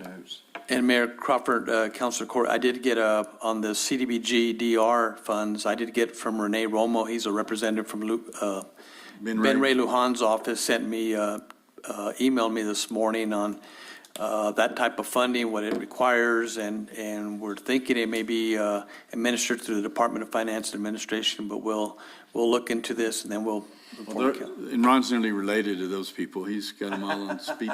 Well, I mean, we were looking for some money for Starlight to try to get that because we got hit with it. You're going to have these delays. It could be months. And he was able to make a couple of phone calls and got the funding for it, so. You got the cocktail. Yep. A light went off and he said, let me make a phone call. So he does. The funding there the disaster funding that's coming out, it had roadways and other things like that I'm very interested in, so we'll continue to look into that. And just as an aside, so most of this funding is the same type of funding we looked at 2.5 years ago for the Special Event Center / Emergency Center. Those funds were shared within 3 states, Texas, Louisiana, and New Mexico. This is specific to the region as a whole for those that are in disasters. So there's a lot of different components, as Ron just mentioned, whether it's infrastructure components, whether it's economic development pieces. There's going to be a lot of options to use the money for. So, Mayor, Yes, sir. going back to the flood map, just make sure it's FEMA stamped or they have a written letter that we approve Cobb Finley's. So what's going to happen is we will take this to council to be adopted, at which point, at that same time, we will be submitting it over to FEMA. FEMA does have a review period. I think it's 90 days. Okay. They have 90 days to review it. A public hearing will be heard at that point. Yes. For the FEMA floodplain map. So, After but at least. But after we We After can we adopt, approve it. so we can approve it, so that way our residents can start moving forward. That is the end goal at this point. We have so many, I have so many phone calls that I get and emails that I get on a daily basis of people wanting to know where they're at so they can start moving forward or what direction. Right. And this will give them the avenue that they need to move forward. But FEMA has 90 days to Yes. say. But we are yes or basing no. it, Yep. we're off of their But standards. what if But- they say no? And then we have Well, all that's these the- people that have already, So the main reason that they are basically telling us to do this process is because we're following the FEMA requirements to the T, and the contractor has worked directly with FEMA to do this. They still have to follow their process legally on what happens, but at their process in the open hearing, they basically describe exactly what we would do in our meeting, in our town hall. This is the process we followed. These are the data points that we identified. This is the issues that we discovered, and this is the information. Their public hearings are more engagement. It's not for change. So they're doing the exact same thing as to what we would do, but they, by law, also have to follow a public hearing process in order to adopt a floodplain map officially through FEMA. And that's my concern. If FEMA all of a sudden says, oh, wait a minute, we oversaw this piece and we've already approved it, now we gotta go tell those people, oh, we've screwed up. They say you can't build there. That's what I wanna say, have, just like an engineer stamp, have FEMA stamp it. But if that's the process, I mean, I would even get a letter that says, hey, this is the process and we're allowing you to present this to council. FEMA's all for creating stricter standards. Local course municipalities they taking are. that on. And they actually end up, which is a program we'll be looking into, it's called the CRR program. And this gives residents a discount to flood insurance, if you take a stricter stance as a local government. Right. And so us taking this stance of, we are going to adopt this map to FEMA standards, and then FEMA comes in, they're going to appreciate that we took all of this data. We went out there, we did all of our stormwater inventory. We are looking at what is feasible for this municipality, and then that way, they'll have an easier time of going through their process of adopting it. Now, if we were super relaxed about it, and we're not shrinking their floodplain map by any means. Their floodplain map is still in line with what it is, and it's going to expand, ultimately, is the results we've been getting. And I don't foresee FEMA having a problem with that at the end of the day. So, Mayor and Council, to your point, Mayor Pro Tem, yes, I think we can definitely get some information. They've already told us legally they would stand behind us no matter what, if we followed this process. That came directly from the regional, floodplain? Regional floodplain, regulatory. Director or what? Did you Yes. get it in writing? Because that guy may be gone next month. Yes, and so, those are I mean, definitely. that's the point Yes. that we see. We see so much rotation and we've been in that, going back to the Dolly flood. Yes, sir. And they promised one thing. Remember that Brian Williams with the state? yes. He was always saying, yes, you could do this, and then we start on it, and then it comes back, no, you can't do it. That's, I just want to be sure we're all cautious of. No, of yes, so everything. we have most of the authorizations in writing. Ron has definitely given us direction on, hey, don't commit until. And so we have those different documents or different directions back and forth. But to the degree of having a letter, we don't. We can talk to them and see if they'd be willing to provide us one. But we do have the written direction that they've given us on how to move forward. How to move forward. And this goes to District 6, which is in the Dallas area. And so they've assured us unless something happens in Texas or Louisiana, that they're focused on this, because California's in a different district. And they are motivated too, because we tell them stories all the time about the people in RVs that are parked on that property in the winter wanting to get started. So they know it's And we're important. in a benefit right now because the regional administrator is the acting FEMA administrator right now in DC. So he, Mr. Robinson has been here on the ground. He's seen different things. He's now the lead at FEMA in DC right now. So it's been a benefit to try and work things through him.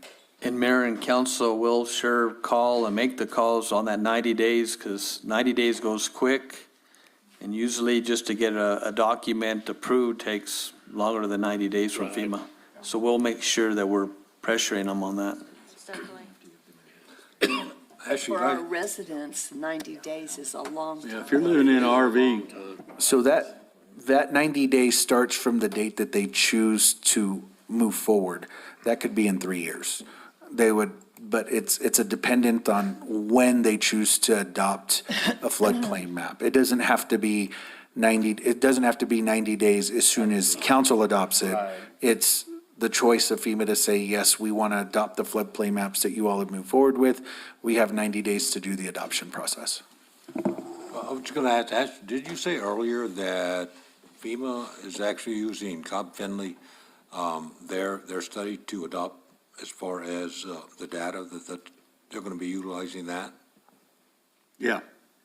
Yeah, so, If so, then for Cobb Finley's essentially got the FEMA stamp of approval to move forward on this. So I don't. yeah, Cobb Finley is following, dotting all their i's, crossing all their t's of all the standards directly to FEMA map creation. And so the likelihood, I'm not even gonna say it. It's 'cause high, but- I don't wanna knock on wood or. But they're going to go through a thorough review process to make sure that they did do everything, Yes. just that they understand it.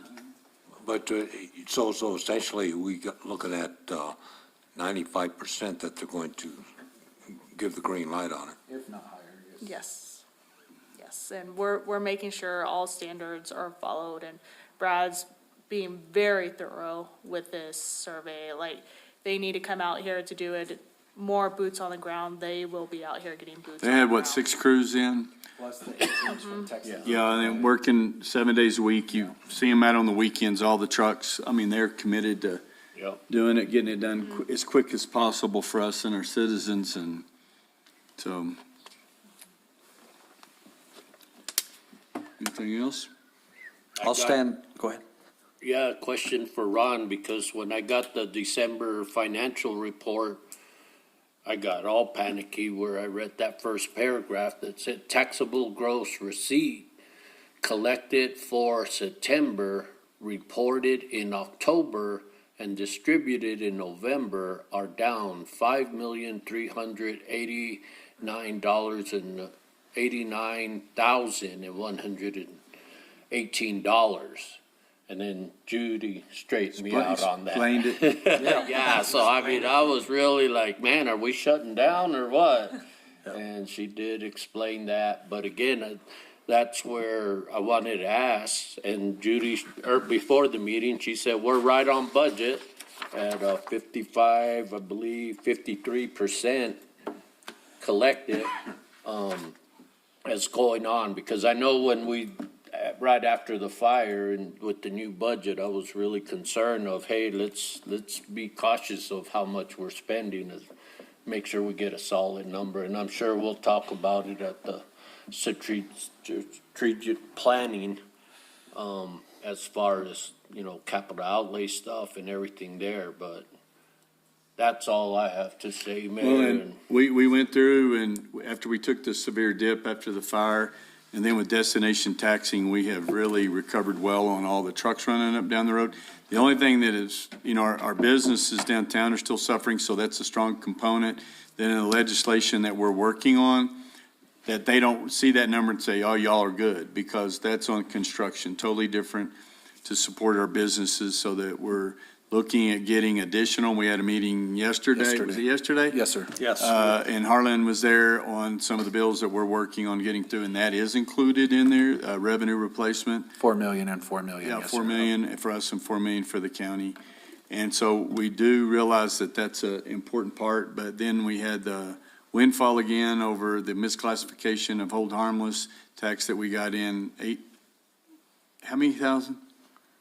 That one was 800,000. 800,000, yes. Another one-time deal, so we were able to get that funding.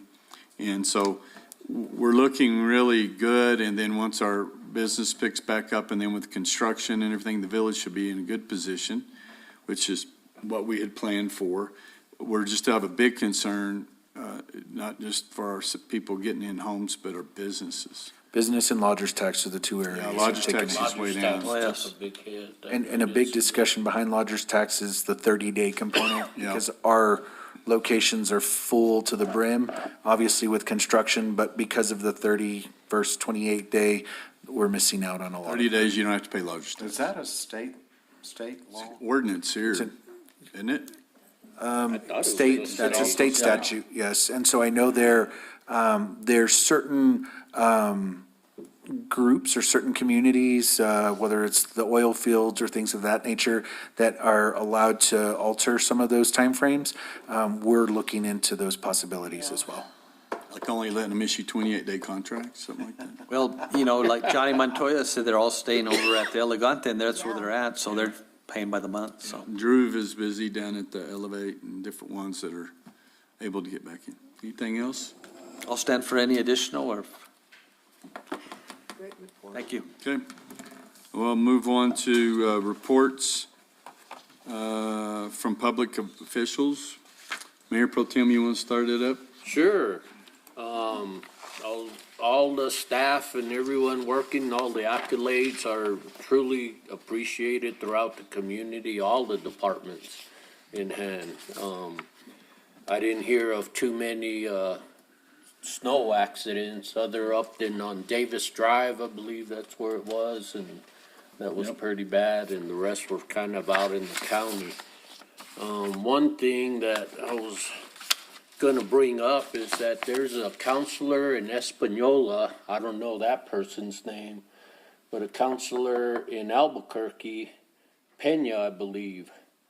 They're gonna introduce some legislation to New Mexico's legislature this year that are calling for making a lowrider the state official car for New Mexico. So as you see, I always sit in the lowrider chair. And you can notice my microphone's low. So I'll be endorsing that piece of legislation. But what I understand, because Espanola is known as the lowrider capital of the world, but Albuquerque's saying there. Let's hope But it all rides. started in Los Angeles. Let's That's hope what it gets rides me. through committee. That's right. But it'll go nice and slow, so. That's all I have, Mayor. Susan? Yeah, sure. I just wanted to say thank you to the village for my wonderful cup. Those are cool. Yes. They are. When I forget Shipping my took name, mine. it's on there, so I can always see who I am.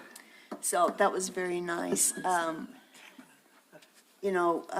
This last week, watching everything going on in California, it definitely brought back some memories, and, they're gung-ho to rebuild, and, after 7 months, here we are, and we are on a trajectory of one step at a time going forward, but it's been a long run, and, my heart goes out to them, to the elected officials.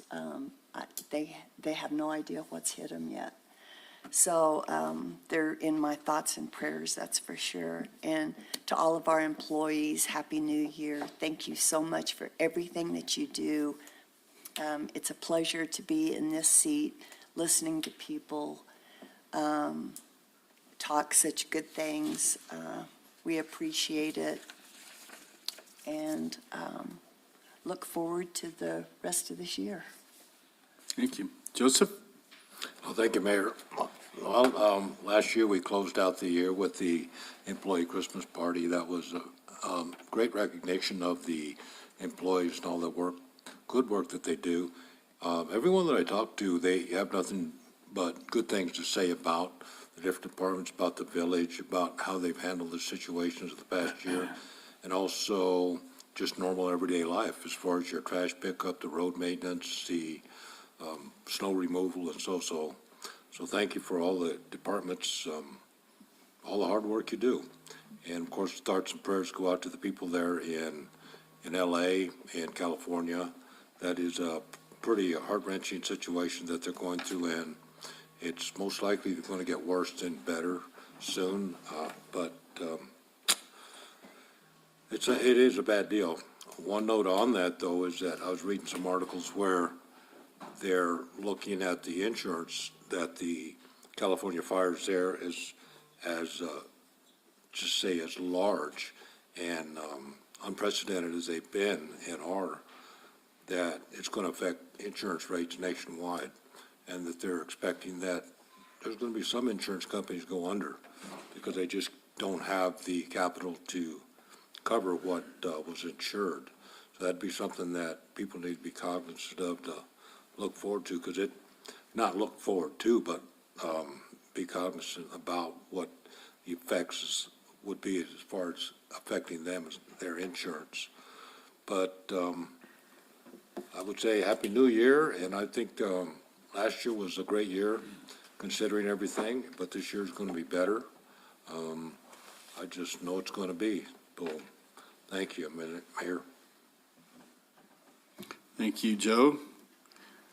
You want to go next there, Greg? Sure. I was greatly encouraged with the crowds in Midtown. New Year's, the snow, I think, is going to be helpful as we head into Martin Luther King. Is the village closed? Yes. Martin Luther King? So Monday we're closed? Okay, so hopefully we'll get even more traffic then. And I'm looking forward to Lincoln County Days and the Main Street Conference and getting to know Tim better and seeing what's ahead for the village. So. Excellent. And Mayor, kudos again on your leadership. I look at California, like Bill said, I just shake my head. Well, you know, it started a long time ago when the village was broke. You were on that council where they said, you know, we're going to start saving 2/12. And ever since I've been on this council, it's all been planning, all that stuff. And then we get good department heads, you know, they're sitting in this room in here that they're on top of it. Us having the project management, capital projects meetings is part of overseeing what we do, but it keeps all of y'all engaged. Our people are engaged, and that we have people that are doing their jobs, and nobody shirks that. And so that makes it, you know, very easy. I don't envy those folks in their positions on what they've been getting through. So, but thank you. Yes, sir, Mr. Jackson. Well, Mr. Mayor, I wouldn't have anything to add except to hashtag that has been said. But I think we have, and I think the people out there in Radio Land need to know that this administrative group is very unique. Not only do they work together and they have a plan, they have a good plan for execution that reflects on you as the CEO in essence, and to Ron Sena as a COO, operations manager, as well as those under them. You know, we have our deputy manager, our emergency office manager, all of them. And I think Judy Starkovich squeezes Lincoln till he screams. And I know that the department people know they don't spend money unless they have a receipt. So I think it has to go and be said, as I have before, in many ways, but I really do appreciate that. Thank you. Hooker? Thank you, Mr. Mayor. Even with all the positive, though, there's always somebody out there with negative.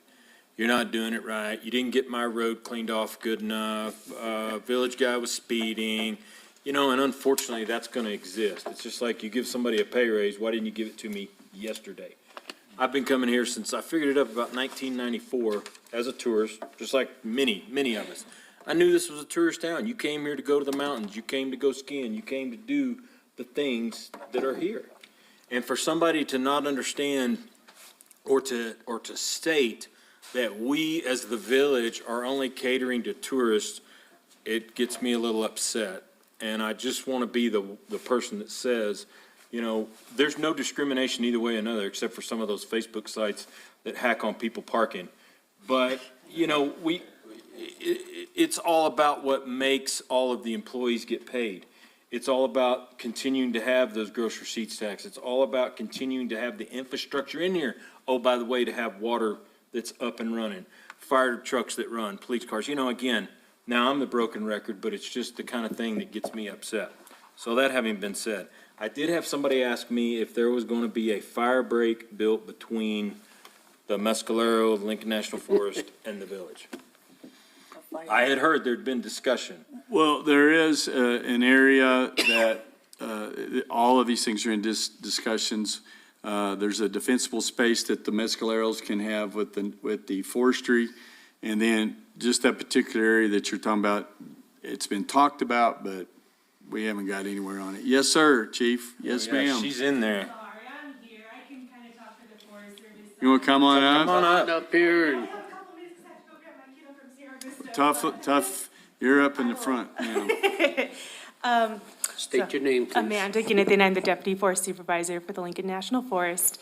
Mr. Mayor and Council, nice to see you all again. So we are looking at potential treatments for fuel breaks. That is in our program of work of what we're looking at doing. So next week, we're looking at doing a little bit of pile burning. And given what's happened, and we want to be very sensitive to the public because I understand that's devastating, you know, and I know when we do burn, that'll alert people, you know, they see the smoke and that's going to be, it's PTSD for some folks too, you know, that's not an easy thing to go through. And even for our folks too, our district folks who had their houses burned down as well. So it's not an easy thing for the public to see. So next week, within the next couple of weeks, we're going to plan a town hall meeting for the public to come on over. That's a priority for myself, our regional forester, our forest supervisor, so the public can come, ask questions, be engaged, understand. Again, this is a proactive, I know Bill mentioned earlier, you know, the proactiveness that we need to take, the approach, you know, and this is part of it. Being proactive to wildfire, we live with wildfire, that's where we're at. And so these are the measures that we're taking to remove that fuel, not just cut it down and rearrange the fuel type on the ground, but truly remove it from a hazard. I know when the fire came in and we had treated that little area behind the ranger station, you can see it didn't really touch that area at all. And so that's the goal, and that's what we want to send the message to the community too, is these are why we're doing the things we do. I know not everybody's supportive of it, and I understand, but that's a good primary example of why we need to do, treat in the areas. Do you think that maybe there might be a shift in methodology throughout the National Forests of America that says, you know, we might need to change the way we do things? Do you think that's happening? We have. So we have, given the fires up north, that we took that pause for a while from prescribed burning because, well, that was the mandate, you know, and the chief, we took it seriously and we did implement some new measures. And they'll go over those at the town hall too, of what we've done, what we're doing differently. For me, I used to be a PIO on fire assignments or on wildfires, and so for me, public engagement and involvement is extremely important. I see the benefit of when you do it and when you don't do it, you know, and again, this community deserves that. They deserve the involvement and the explanation. In addition to that, we've asked our fire staff, our fire folks to provide if we do, and when we do burn, staff at Albertson, staff at, you know, the areas that the public is really at, you know, and provide the information because there's always so many questions and there's misconceptions too, you know. And so if we can at least start providing the right information, then we're doing ourselves a good service too. Additionally, what we don't see either is the days that we bring all our crews out there, get out in the woods, ready to burn, and then we look at all our conditions. We have checklist upon checklists, you know, here, and we decide it's not a good time to burn. But the public doesn't always see that side of, we don't do ourselves justice by not telling that side of the story either.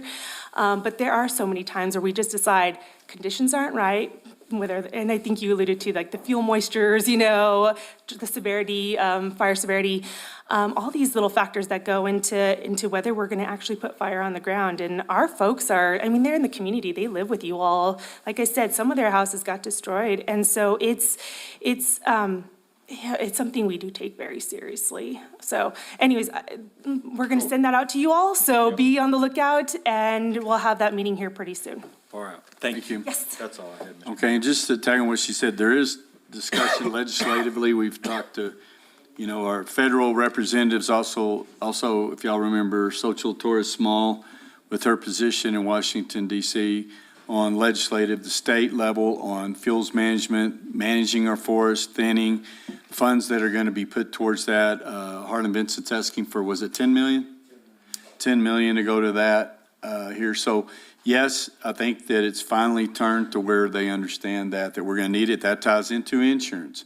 We are having a lot of conversations on insurance, and I know Joe was talking about it, in June of this year when the the year mandate from the governor and the superintendent of insurance that mandated insurance coverage for another year was mandatory. That's when it's going to get difficult. At the municipal league, at Self-Insurance Fund, we've been working on this for some time with reinsurers and, all over the world, this is an issue. And so it is a big discussion. The FAIR Act plans of all the states are under scrutiny and discussion. New ways of doing things are being looked at